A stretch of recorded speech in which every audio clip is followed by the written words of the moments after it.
महाभारत युद्ध के पश्चात कालांतर में 5 पांडवों में से एक पांडव अर्जुन के पौत्र का जन्म हुआ, जिसका नाम था राजा परीक्षित। एक बार राजा परीक्षित जंगल में आखेट करने गए, उसी दौरान उन्होंने जंगल में कलयुग को देखा। परीक्षित ने कलयुग को तुरंत भूलोक छोड़ जाने का आदेश दिया, जिस पर कलयुग राजा के पैरों में गिर पड़ा और दया की भीख मांगने लगा। राजधर्म कहता है कि चरण में आए को शरण देना ही क्षत्रिय का परम कर्तव्य है। जिसके बाद राजा परीक्षित ने कलयुग को 5 स्थान निवास करने के लिए दिए और कहा, जहाँ मदिरापान, वेश्यावृत्ति, जुआ, हिंसा और पाप द्वारा अर्जित स्वर्ण होगा, वहाँ तुम्हारा निवास होगा। राजा परीक्षित ने इस समय स्वर्ण मुकुट धारण कर रखा था, जो उन्हें अपने पूर्वजों से विरासत में मिला था। यह स्वर्ण पाप कर्मों में लिप्त था। इसी बात का फायदा उठाकर कलयुग मुकुट में प्रवेश कर राजा के सर पर सवार हो गया। जंगल में आखेट करते राजा परीक्षित को प्यास लगी। उन्हें जंगल में एक कुटिया दिखाई दी। जब उन्होंने अंदर प्रवेश किया तो देखा ऋषि शमीक तपस्या में लीन बैठे थे। जब परीक्षित ने ऋषि से पीने हेतु जल मांगा तो तपस्या में लीन ऋषि ने कोई प्रत्युत्तर नहीं दिया। जिसके बाद कलयुग के प्रभाव से क्रोध में आकर राजा परीक्षित ने ऋषि के गले में मृत सर्प डाल दिया और अपने महल लौट आए। उन्होंने जैसे ही आराम करने के लिए अपना मुकुट उतारा, उन्हें ज्ञात हुआ उनके हाथों से बहुत बड़ा अनर्थ हो गया है। राजा तुरंत घोड़े पर सवार हुए और ऋषि शमीक की कुटिया के समीप आ पहुँचे। लेकिन राजा से ठीक पहले ऋषि शमीक के पुत्र ऋषि श्रृंगी वहाँ पहुँच चुके थे। जब अनभिज्ञ ऋषि पुत्र श्रृंगी ने देखा कि मेरे पिता के गले में कोई मृत सर्प डालकर चला गया, तो क्रोधित ऋषिपुत्र श्रृंगी ने यह श्राप दे डाला कि जिस किसी ने भी यह कुकृत्य किया है, उसे आज से ठीक 7वें दिन तक्षक नाग डसकर मृत्युलोक पहुंचा देगा। दूर खड़े राजा परीक्षित ने यह सब सुन लिया, जिसके बाद राजा परीक्षित काफी दुखी हुए, क्योंकि कहा जाता है जब किसी की मृत्यु सर्प काटने से होती है, उसकी कभी मुक्ति नहीं होती। इसके समाधान के लिए राज्य के पुरोहितों ने 7 दिनों में श्रीमद् भगवद गीता का पाठ कर राजा परीक्षित को सुनाया। जिसके बाद राजा के सप्ततल प्रासाद महल की सुरक्षा इतनी कड़ी कर दी गई कि कोई परिंदा भी पर न मार सके। लेकिन फिर भी ठीक 7वें दिन तक्षक नाग किसी तरह महल में प्रवेश कर गया और राजा परीक्षित को डस लिया। जब राजा परीक्षित के पुत्र जन्मेजय को यह ज्ञात हुआ कि उसके पिता की मृत्यु तक्षक के डसने से हुई है, तब जन्मेजय के मन में प्रतिशोध की भावना भभक उठी और जन्मेजय ने सांपों का अस्तित्व मिटाने की प्रतिज्ञा ली और सर्प दमन यज्ञ प्रारंभ कर डाला। जिसके कारण भूलोक के समस्त सर्प यज्ञ की अग्नि में आकर भस्मीभूत होने लगे। जिसके बाद नागों ने जाकर माता मनसा देवी से रक्षा की गुहार लगाई। तब माता ने अपने पुत्र आस्तिक को यज्ञ रुकवाने के लिए भेजा। अग्नि में सर्पों की आहुति दी जा रही थी। तब माता मनसा देवी के पुत्र आस्तिक के सत प्रयत्नों से नागों के प्राणों की रक्षा की गई। समय बीतता गया और एक दिन जन्मेजय की भी प्राकृतिक कारणों से मृत्यु हो गई। लेकिन जब जन्मेजय की मृत्यु हुई, तब बदला लेने के लिए नागों ने जन्मेजय की आत्मा को पाताल लोक में बंदी बना लिया। युग बदलते गए और फिर प्रारंभ हुआ कलयुग। इस काल के युग में एक बालक का जन्म हुआ। जब ज्योतिष ने ग्रह नक्षत्रों का आकलन किया तो ज्योतिष भयभीत हो गया और कहा कि इस बालक का जन्म घोर अशुभ नक्षत्रों में हुआ है। ज्योतिष ने बालक के माता पिता को उसे समुद्र में फेंकने के लिए बाध्य किया। ज्योतिष के दबाव में आकर बालक के माता पिता को न चाहते हुए भी ऐसा करना पड़ा। जब बालक को समुद्र में फेंका गया तो समुद्र में मौजूद एक विशालकाय मछली ने उसे निगल लिया और बालक कई वर्षों तक मछली के पेट के अंदर ही रहा। जिसके बाद मछली तैरते हुए एक समुद्र तट पर पहुंची और इसी तट पर भगवान शिव माता पार्वती को योग के रहस्य बता रहे थे। योग रहस्य उस बालक के कानों में भी सुनाई पड़े और उस बालक ने मछली के पेट के अंदर ही योग साधना का अभ्यास प्रारंभ कर दिया। 12 वर्षों की कठिन साधना के बाद एक दिन उस मछली को एक मछुआरे ने पकड़ लिया और जब उस मछुआरे ने मछली को काटा तो उसे मछली के अंदर एक जीवित बालक मिला। अचरज से भरे मछुआरे ने उस बालक को अपने साथ रख लिया। समय के साथ बालक बड़ा हो रहा था और एक दिन मछुआरे ने उस बालक को मछली पकड़ने के लिए भेजा। जैसे ही बालक ने मछलियां पकड़ी तो देखा बाहर निकालते ही मछलियां तड़पने लगी। करुणामयी बालक ने सभी मछलियों को वापस जल में छोड़ दिया और खाली हाथ वापस लौट आया। जब मछुआरे को इस बात का पता चला तो उसने बालक को बुरा भला कहा। जब मछुआरे ने बालक को बुरा भला कहा तो वह बालक उस स्थान को छोड़ अज्ञातवास की ओर निकल पड़ा। अपने भरण पोषण के लिए भिक्षा मांगने लगा और अपना संपूर्ण जीवन साधना में लगा दिया। समय बीतता गया और समय के साथ साथ वह बालक एक प्रबुद्ध सिद्ध के रूप में उभरा। कुछ लोग उन्हें भगवान शिव का भक्त तो कुछ लोग उन्हें भगवान शिव का अंश भी मानते हैं। इतने लंबे समय तक मछली के पेट में पलने के कारण इन्हें गुरु मत्स्येंद्र नाथ के नाम से जाना जाने लगा। उन्हें मछलियों का भगवान भी कहा जाता है। इत्तेफाक कहे या कुछ और, ऐसी ही घटना का वर्णन तिब्बती प्रस्तुतिकरण में भी मिलता है। कुछ विद्वान इस घटना और बाइबल की योना और व्हेल की कहानी के बीच समानताएं खींचते हैं। एक बार गुरु मत्स्येंद्र नाथ भिक्षा लेने एक घर के बाहर पहुँचे। गुरु मत्स्येंद्र नाथ ने आवाज लगाई, भिक्षा निशामदेही। तभी एक महिला खाली हाथ ही घर के बाहर आई और कहा, भोजन नहीं है। तब मत्स्येंद्र नाथ ने कहा, कुछ बासी या बच्चों द्वारा छोड़ा गया भोजन ही दे दीजिए। तब उस महिला के आंखों से अश्रुधारा बहने लगी, क्योंकि वह महिला बांझ थी। गुरु से ये देखा न गया और गुरु मत्स्येंद्र नाथ ने पुत्र प्राप्ति होगी बोलकर आशीर्वाद के रूप में प्रसाद उस महिला को खाने के लिए दे दिया। लेकिन कुछ लोगों ने महिला को भड़काया कि उसे इसका सेवन नहीं करना चाहिए, इसमें जादू टोना हो सकता है। डर के मारे उस महिला ने वो प्रसाद पास ही में बने एक गोबर के ढेर में फेंक दिया। इसके ठीक 12 वर्षों बाद गुरु मत्स्येंद्र नाथ फिर वहाँ लौटे और उस महिला से उसके पुत्र के बारे में पूछा तो महिला ने गुरु से झूठ बोल दिया कि उसे कोई पुत्र नहीं हुआ। तभी गुरु मत्स्येंद्र नाथ ने जोर से पुकारा तो 12 वर्ष का एक तेजवान बालक गोबर के ढेर से निकलकर सामने आया। गोबर में जन्म होने के कारण उन्हें गोरखनाथ की उपाधि दी गई। जिसके बाद उस महिला ने डरते डरते सारा वृतांत गुरु को कह सुनाया और गुरु मत्स्येंद्र नाथ से अपनी भूल की माफी मांगी। गुरु ने उसे क्षमा तो कर दिया, किंतु महिला के बहुत आग्रह करने के बाद भी गुरु नहीं माने और गोरखनाथ को अपने संग ले चले। और इस प्रकार गुरु गोरखनाथ जी को गुरु के रूप में गुरु मत्स्येंद्र नाथ से शिक्षा और दीक्षा ग्रहण करने का सौभाग्य प्राप्त हुआ। एक दिन गुरु गोरखनाथ राजस्थान में राजगढ़ के पास स्थित दत्तखेड़ा गांव यानी ददरेवा में आ पहुँचे और गांव के एक टीले पर अपनी धूनी लगाई और तपस्या करने लगे। इसी स्थान पर चौहान राजवंश के राजा जेवर जी और घेवर जी का महल था। उनकी 2 रानियों का नाम बाछल और काछल था। माता बाछल और काछल दोनों जुड़वा बहनें थी। उन्हें कोई संतान नहीं थी। माता बाछल दयालु और शांत स्वभाव की थी और ज्यादातर समय भगवान की पूजा अर्चना में ही लीन रहती थी। किसी ने माता बाछल को पुत्र प्राप्ति के लिए गुरु गोरखनाथ की पूजा करने का सुझाव दिया, जिसके बाद माता बाछल गुरु गोरखनाथ की सच्चे मन से भक्ति करने लगी। और जब उनको खबर मिली कि गुरु गोरखनाथ स्वयं यहाँ पधारे हैं, तो माता बाछल दौड़ते हुए डेरे में पहुंची और गुरु को प्रणाम किया। जिसके बाद माता नित्य प्रति उठकर गुरु गोरखनाथ की धूनी को साफ किया करती और वहाँ गौ माता के गोबर से लिपाई पुताई करती। गुरुजी माता बाछल की तपस्या को देखकर बहुत प्रसन्न हुए और माता बाछल से कहा, कल प्रातः काल हम यहाँ से प्रस्थान करने वाले हैं, अतः आप कल सुबह यहाँ जल्दी आए, हम आपको पुत्र प्राप्ति हेतु आशीर्वाद देंगे। माता बाछल खुशी खुशी महलों में लौट आई और सारी बात अपनी बहन काछल को कह सुनाई। काछल के मन में ईर्ष्या उत्पन्न हुई और चूंकि काछल और बाछल हमशक्ल थी, तो माता बाछल की जगह काछल अगले दिन गुरु गोरखनाथ से आशीर्वाद लेने पहुंच गई। गुरु गोरखनाथ ने उन्हें आशीर्वाद के रूप में प्रसाद दिया और कहा, तुम 2 वीर और पराक्रमी पुत्रों की माता बनोगी। जिसके बाद गुरु गोरखनाथ ने वहाँ से प्रस्थान लिया। जब माता बाछल धूनी पर पहुँची तो देखा गुरु गोरखनाथ वहाँ से प्रस्थान कर चुके हैं। दुखी मन से माता बाछल ने सोचा, शायद मैंने आने में विलंब कर दिया और गुरु को मेरे आने से पहले ही प्रस्थान करना पड़ा। जिसके बाद माता बाछल ने गुरु से आशीर्वाद मांगने की प्रबल इच्छा से गुरु गोरखनाथ के पद चिन्हों का पीछा करना शुरू कर दिया। कई मीलों की दूरी तय करने के बाद माता गुरु के पास पहुंची और जब गुरु गोरखनाथ ने माता से पीछा करने का कारण पूछा तो माता ने उनसे आशीर्वाद देने की बात कही। गुरु गोरखनाथ को समझ आ चुका था कि काछल ने बाछल के साथ छल किया है। इस पर उन्हें अत्यधिक क्रोध आया। माता बाछल के साथ हुए अन्याय को देखकर गुरु गोरखनाथ के मुख से ये शब्द निकले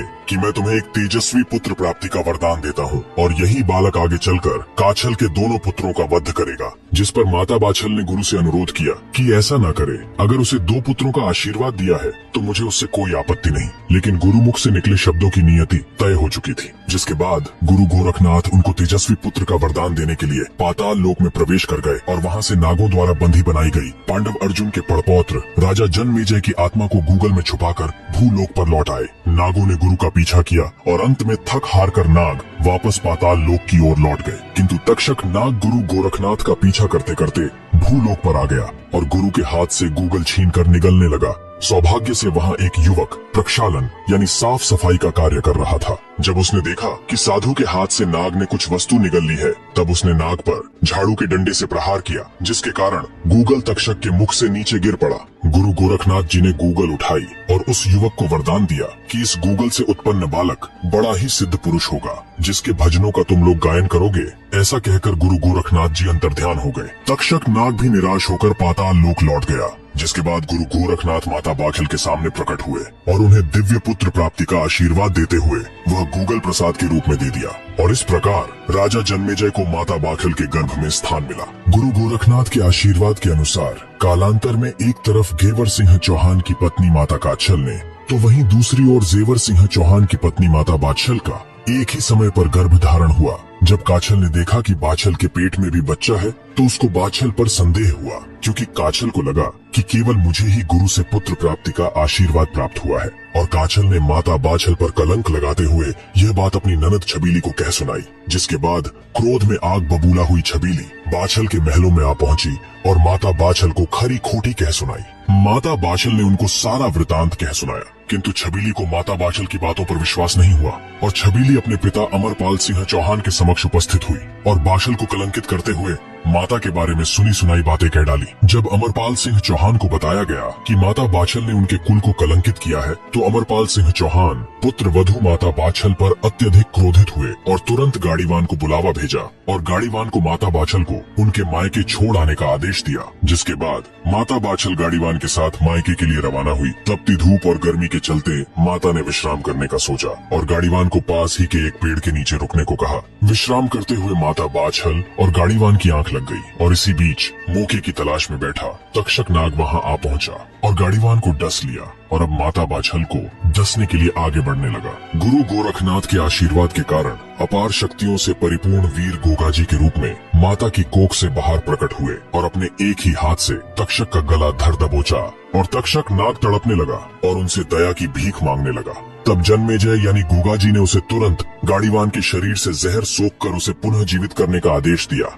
तक्षक नाग ने आज्ञानुसार ऐसा ही किया और भगवान से क्षमा मांग पाताल लोक लौट गया। गाड़ीवान उठा और माता को लेकर सिरसा के लिए रवानगी ली। बाछल अपने पिता के महलों में पहुंची और जब पिता को माता बाछल के मायके आने का कारण पता चला तो पिता ने सच और झूठ का पता लगाने के लिए माता बाछल की परीक्षा लेने का ऐलान कर दिया और कहा, कच्चे सूत से बने धागों की चारपाई को कुएं पर रखा जाएगा और तुम्हें उस पर सोना होगा। और कहा, अगर तुम्हारे अंदर सत है तो ये कच्चे धागे तुम्हारा वजन सहन कर लेंगे। जिसके बाद माता ने गुरु गोरखनाथ को याद किया और परीक्षा देने के लिए तैयार हो गई। माता बाछल जैसे ही चारपाई पर बैठी, यह देख सभी हैरान रह गए कि कच्चे सूत का एक धागा तक नहीं टूटा और माता बाछल गुरु गोरखनाथ को याद कर कच्चे सूत से बने धागों की चारपाई पर लेट गई। ये प्रमाणित हो चुका था कि सतवंती माता बाछल पवित्र है। जिसके बाद माता बाछल के पिता पाल सिंह ने अपने समधी अमरपाल सिंह चौहान को माता बाछल के सतवंती होने का प्रमाण पत्र में लिख भेजा और तुरंत जेवर सिंह को भेजकर माता बाछल को वापस ले जाने का सुझाव दिया। तो वहीं दूसरी ओर माता बाछल जब गहरी निद्रा में सो रही थी तो माता को अपने गर्भ से गोगाजी की आवाज सुनाई पड़ी। गोगाजी ने माता से कहा, अगर मेरा जन्म ननिहाल में हुआ तो कालांतर में मेरा उपहास किया जाएगा, अतः मुझे पितृभूमि पर जन्म लेना है। जिस पर माता ने गोगाजी से कहा कि ये कैसे संभव होगा, तुम्हारे पिता हमें लेने यहाँ नहीं आएंगे। तब गोगाजी ने माता से कहा कि मैं पिताजी से बात करता हूँ। माता बाछल के वियोग में जंगल में विश्राम कर रहे जेवर सिंह की आंख लग गई। तभी उनके स्वप्न में गोगाजी आए और कहा, पिताश्री आप तुरंत मेरी माता को रेहड़ से ददरे वाले आइए, मेरा जन्म यहाँ होना निश्चित है। तभी अचानक जेवर सिंह की नींद टूटी और देखा सामने राज्य के कुछ सैनिक अमरपाल सिंह का संदेश लेकर आए हैं। संदेश सुनते ही जेवर सिंह तुरंत रेहड़ के लिए रवाना हुए और सकुशल माता बाछल को लेकर ददरेवा लौट आए। माता बाछल के लौटते ही ददरेवा की सूखी जमीन हरी भरी हो गई और चारों ओर खुशियों का माहौल छा गया।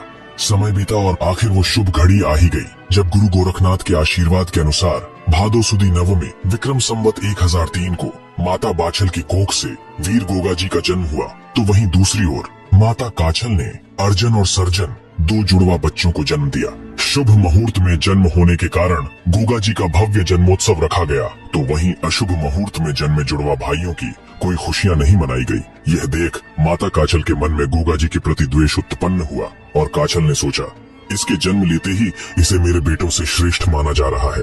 कल जब ये बालक बड़ा होगा तो मेरे बच्चों के हिस्से का राजपाट भी इसे ही दे दिया जाएगा। काछल किसी भी तरह गोगाजी को रास्ते से हटाने के लिए योजना बनाने लगी। तो वहीं माता बाछल को काछल के मंसूबे भली भांति ज्ञात थे। माता बाछल और पिता जेवर सिंह गोगाजी को लेकर गुरु गोरखनाथ के पास आ पहुंचे। जब गुरु गोरखनाथ ने माता से आने का कारण पूछा तो माता ने गुरु गोरखनाथ से कहा, आप तो सर्व ज्ञाता है, मेरे पुत्र को मेरी बहन काछल से खतरा है, अतः जब तक गोगा युवा नहीं हो जाता तब तक आप इसे अपने साथ रख इसे शिक्षा प्रदान करें। गुरु गोरखनाथ ने बालक गोगाजी चौहान को गोद में लिया और अपनी प्रचंड योग शक्तियों से गोगाजी को और भी अधिक शक्तिशाली बना दिया। गुरु ने गोगाजी को माता बाछल को लौटाते हुए कहा कि आप निश्चिंत रहे माता, गोगा को रक्षा की आवश्यकता नहीं, और जब गोगा 12 वर्षों का हो जाएगा तब मैं इसे ले जाऊंगा और इसे योग विद्या में निपुण करूंगा। जिसके बाद गुरु चरणों में प्रणाम कर आज्ञानुसार जेवर सिंह और माता बाछल गोगाजी को लेकर महलों में लौट आए। थोड़ा समय बीतने के बाद काछल ने अपनी ननद छबीली के साथ मिलकर गोगा जी को मारने का षड्यंत्र रचा और छबीली ने दूध में मिलाकर गोगा जी को विष दे दिया। छबीली ने जैसे ही विषैला दूध गोगा जी को पिलाया तो देखा गोगा जी कड़वा विष युक्त दूध बड़े आनंद के साथ पी गए। यह देख छबीली के पैरों तले जमीन खिसक गई और आंखें फटी की फटी रह गई। तब गोगा जी ने छबीली से कहा कि ये तो बहुत ही स्वादिष्ट है, कृपया थोड़ा और पिलाइए। जब छबीली ने देखा इतना छोटा बालक बोल कैसे रहा है तो डर के मारे छबीली वहाँ से भागती हुई काछल के पास आ पहुँची और सारी बात काछल को कह सुनाई। काछल को उसकी बातों पर विश्वास नहीं हुआ। इसे मात्र एक भ्रम समझ काछल ने अपने षड्यंत्रों का सिलसिला जारी रखा, लेकिन लाख कोशिशें करने के बाद भी काछल गोगा जी महाराज को एक खरोंच तक पहुंचाने में नाकामयाब रही। अब गोगा जी के साथ साथ काछल के पुत्र भी थोड़े बड़े हो चुके थे। जहां एक तरफ गुरु गोरखनाथ की भविष्यवाणी से चिंतित माता बाछल गोगा जी को शिक्षा देती कि अर्जन और सर्जन तुम्हारे ही भाई हैं, तो वहीं दूसरी ओर काछल अपने पुत्रों के मन में गोगा जी के प्रति द्वेष उत्पन्न करने लगी। काछल ने अपने पुत्रों से कहा, तुम दो हो और वो अकेला, फिर भी तुम उससे मार खाकर आते हो। अगर वो जीवित रहा तो तुम्हें कभी ददरेवा की राजगद्दी देना तो दूर, उसके आसपास फटकने तक नहीं देगा। अतः तुम्हें गोगा को बल से नहीं अपितु छल से मारना होगा। जिसके बाद अर्जन और सर्जन ने योजना बनाई और गोगा जी को खेलने के बहाने अपने साथ ले गए और ददरेवा में बने एक गहरे तालाब के पास ले जाकर गोगा जी को पीछे से धक्का दे दिया। गोगा जी तालाब की गहराइयों में आ पहुँचे और इसी तालाब के तल पर नागराज तक्षक तपस्या में लीन बैठा था। यह देख गोगा जी के मन में प्रश्न उत्पन्न हुआ और उन्होंने तक्षक की तपस्या भंग करते हुए उससे पूछ ही लिया कि आप यहाँ क्या कर रहे हैं। तपस्या में आए विघ्न के कारण तक्षक को गोगा जी पर अत्यधिक क्रोध आया और तक्षक नाग गोगा जी को क्षति पहुंचाने की मनसा से आगे बढ़ने लगा। तभी गुरु गोरखनाथ वहां प्रकट हुए और तक्षक को रोका। तक्षक ने गुरु गोरखनाथ से पूछा कि कौन है ये मायावी बालक जिसने मेरी तपस्या में विघ्न उत्पन्न किया और आप इसकी रक्षा करने क्यों आए हैं। तब गुरु गोरखनाथ ने कहा, शायद तुमने इसे पहचाना नहीं, मैं यहाँ इसकी रक्षा करने नहीं अपितु तुम्हारे प्राणों की रक्षा हेतु आया हूँ। ये वही बालक है जिसे तुम गर्भ में ही खत्म कर देना चाहते थे। तक्षक को गोगा जी की असीमित शक्तियों का भली भांति आभास था। न चाहते हुए भी नागराज तक्षक ने गोगा जी से क्षमा मांगी और गोगा जी भी उसकी तपस्या में आए विघ्न के लिए खेद प्रकट कर पुनः भूलोक पर लौट आए। अपने भाइयों द्वारा किए गए छल कपट को देखकर गोगा जी चौहान का रक्त ज्वाला में बदल गया और गोगा जी अकेले ही अपने दोनों भाइयों पर टूट पड़े। गुरु गोरखनाथ के आशीर्वाद से उत्पन्न होने के कारण अर्जन और सर्जन भी बलशाली थे, किंतु गोगा जी पर गुरु की विशेष कृपा होने के परिणाम स्वरूप काफी समय तक चली मुठभेड़ के बाद गोगा जी ने दोनों भाइयों को बुरी तरह से पीट पीट कर जख्मी कर दिया। लेकिन अभी वो समय आना बाकी था और इसी दौरान गोगा जी के पिता जेवर सिंह वहां आ पहुंचे और गोगा जी को रोकते हुए अर्जन और सर्जन को महल लौट जाने का आदेश दिया। बुरी तरह से जख्मी चोटें खाए दोनों भाई अपनी माता काछल के पास पहुंचे और रोते हुए सारा वृतांत माता को कह सुनाया। जिसके बाद माता काछल घेवर सिंह के पास पहुंची और अपनी चिंता व्यक्त करते हुए उन्हें अमरपाल सिंह चौहान से राज्य के बंटवारे की मांग करने को कहा। जिसके बाद न चाहते हुए भी घेवर सिंह मजबूरन पिता अमरपाल सिंह के समक्ष उपस्थित हुए और अमरपाल सिंह से आधा राज्य उनके पुत्रों को देने की मांग की। चौहान राजवंश में आज से पहले कभी इस प्रकार का बंटवारा नहीं हुआ था, किंतु भविष्य में होने वाली आशंकाओं को देखकर अमरपाल सिंह चौहान बंटवारे के लिए मान गए। लेकिन इसके बदले उन्होंने एक शर्त रखी कि बंटवारा केवल राज्य के शासन का होगा, किंतु रहना सभी को ददरेवा के महलों में ही पड़ेगा। जिसके बाद घेवर सिंह को बंटवारे में सांभर का क्षेत्र सौंप दिया गया और अब गोगा जी का महल से बाहर जाना लगभग प्रतिबंधित कर दिया गया। गोगा जी अपना अधिकतर समय अस्तबल में अपने नीले से बातें करने में गुजार देते। आपको बता दें कि नीला कौन था। जब गुरु गोरखनाथ ने माता बाछल को पुत्र प्राप्ति के लिए गूगल दिया तो दयालु माता बाछल ने उसका कुछ हिस्सा अपनी घोड़ी को खिला दिया, क्योंकि वह घोड़ी भी निसंतान थी। गूगल के अंश से उत्पन्न होने के कारण गोगा जी का नीला घोड़ा भी असीम शक्तियों से परिपूर्ण था। इसका अंदाजा आप इस बात से लगा सकते हैं कि बाल्यावस्था में गोगा जी खेल खेल में नीले पर सवार होकर स्वर्गलोक के इंद्रासन पर जा बैठे थे और गोगा जी से अनजान देवराज इंद्र ने उन पर कई अस्त्र शस्त्रों से प्रहार किया, किंतु गोगा जी का एक बाल भी बांका नहीं हुआ। तभी गुरु गोरखनाथ वहां प्रकट हुए और दोनों को रोकते हुए एक दूसरे से परिचित करवाया। जिसके बाद गुरु की आज्ञा का पालन करते हुए गोगा जी पुनः महलों में लौट आए। इसी दौरान गोगा जी अब 12 वर्षों के हो चुके थे और गुरु गोरखनाथ माता बाछल और जेवर सिंह को दिए वचन अनुसार गोगा जी को योग सिद्धियों में परिपूर्ण करने के लिए अपने साथ ले गए। कई वर्षों की कठिन साधना के बाद गुरु से शिक्षा प्राप्त कर गोगा जी पुनः ददरेवा के महलों में लौट आए।